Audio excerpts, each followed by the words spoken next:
Hello everyone, welcome to another brand new blog. আচ্ছা, একটু ভালো করে দেখেন তো জায়গাগুলো চিনেন কিনা। হ্যাঁ ভাই, এইটাই আমাদের রাজবাড়ির পান্না চত্বরের অপোজিটে জেলা স্কুলের পাশে। এখন কিন্তু পুরাটাই মানে সেম টু সেম ঢাকা আগারগাঁর মতো।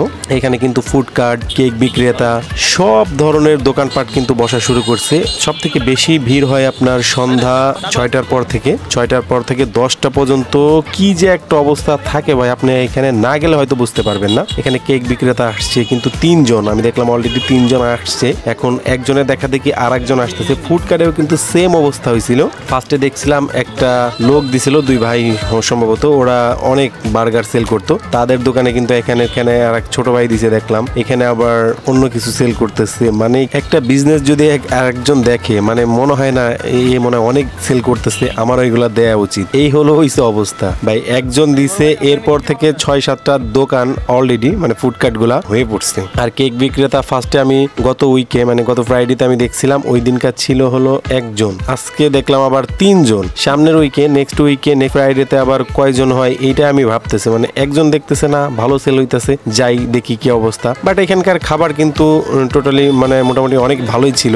কম দামে বার্গার পাওয়া যাচ্ছে, ফ্রেঞ্চ ফ্রাই, সবাই নতুন নতুন ব্যবসা করতেছে। আমরা যদি না যাই তাহলে কিন্তু তাদের আগ্রহ কমে যাবে। আর আমার মনে হয় না এটা বেশি দিন এইখানে টিকবে, কারণ প্রশাসন যদি দেখে, আমার মনে হয় না রাস্তার পাশ দিয়ে এরকম ছোট ছোট দোকানপাট বা ফুডকার্ট এইগুলা দিবে। কারণ আগারগাঁওটাও কিন্তু কালকে আমরা জানি যে কিন্তু বন্ধ করে দিছে, মানে অন্য জায়গায় নেওয়ার চেষ্টা করতেছে। আর সব থেকে ভিড় ছিল হলো লিটল বার্গ, কারণ এটা ফুডকার্টটা একটু ডিফারেন্ট। মানে আপনি ধরেন একটু দেখেন যে আপনার বাইরের কান্ট্রিতে যে আপনার ফুডকার্ট গুলা ইউজ করে ওই আদলে করা, মানে এটার চারপাশে লাইটিং করা, কত সুন্দর পরিবেশ করা। এখানে চুলা টুলা কিন্তু সবকিছুই আছে। ওদের প্রসেসটাও কিন্তু একটু ভিন্ন রকমের, মানে আপনি দেখলেই বুঝতে পারবেন। হয়তো যদি আপনি পান্না চত্বরে এইখানে আসেন তাহলে কিন্তু হয়তো দেখতে পারবেন তারা একটু ডিফারেন্ট কোয়ালিটির করার চেষ্টা করছে।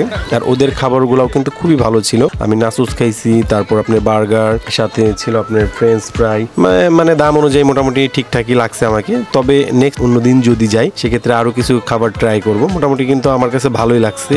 আপনারা ওইখানে সবাই আসার ট্রাই করতেছেন। আর আপনারা যদি না দেখে থাকেন অবশ্যই এখানে চলে আসবেন। আমি মেনু কার্ডটার একটি ভিডিও দিয়ে রাখতেছি, যদি যান এখানে মেনু কার্ডের ছবি দেয়া আছে, অবশ্যই সবাই আসবেন। সো এই ছিল ব্লগটা। আর আমরা এটা মারবো, আমি বলছি যে তুই যদি 800+ করতে পারিস, মানে 800-র উপরে উঠাইতে পারিস, তাহলে তোর বিলটা আমি দিয়ে দিব। যা, কিন্তু উঠাইতে পারে নাই, সো সেক্ষেত্রে আর কিছু বলার নাই। উঠাইতে পারে নাই, 797 উঠাইছে। সো এই ছিল আমাদের ছোট্ট একটা নিউজ বলতে পারেন, এটা ব্লগ না, আপনাদের একটা নিউজ দিয়ে দিলাম।